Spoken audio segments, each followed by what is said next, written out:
kulankan ay yeesheen maanta xildhibaanada baarlamaanka koonfur galbeed ayaa waxa wasaaradda maaliyadda ay horgeysay heerka dakhliga, heerka maamulka iyo maareynta hantida dadweynaha iyo heerka nidaamka canshuur ururinta ee koonfur galbeed. waxaana xildhibaanada qaar ka mid ah ay aragtidooda ka dhiibteen heerarkan ay wasaaradda soo bandhigtay.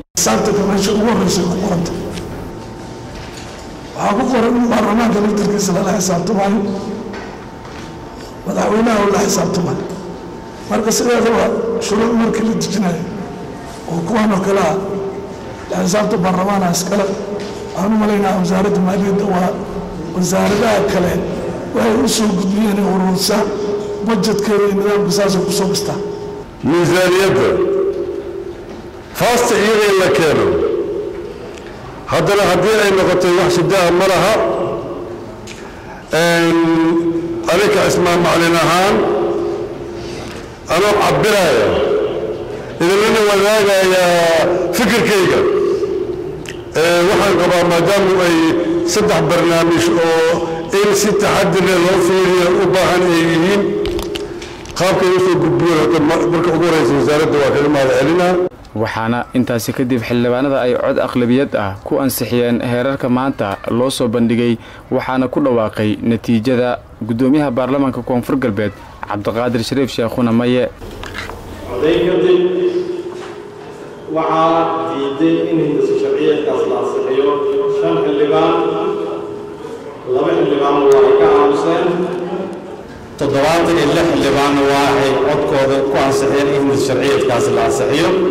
sidaas ayayna codayntu u dhacday. kuna bimaadna saas loogu xeeyo. assalaamu calaykum waraxmatullaahi wabarakaatuh.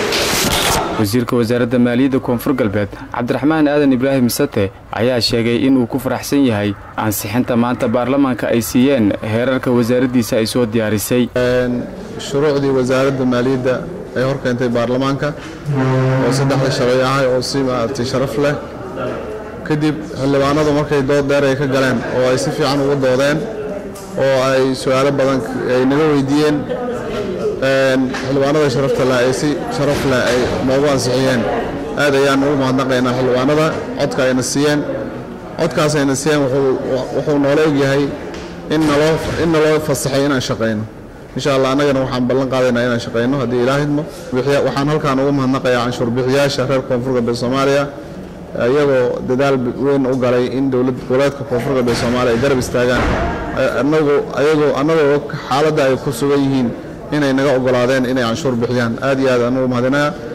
dakhliga laga abuurinayo shacabka Soomaaliyeed ujeedadiisu waxa waaye in wax horumar loogu sameeyo, in amniga lagu sugo, iyo in adeegyada loo baahan yahay ay u baahan yihiin shacabku maaragtay loogu qabto.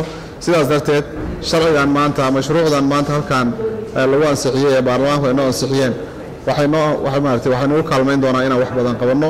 aad iyo aad aan ugu mahadnaqaynaa baarlamaanka. cabdulaahi nuur aadan, wadani news 24 magaalada Baydhabo. ha hilmaamin subscribe iyo like say dhiirigelin inoogu noqoto muuqaalada cusub ee faa'iidooyinka iyo qiimaha leh ee joogtada.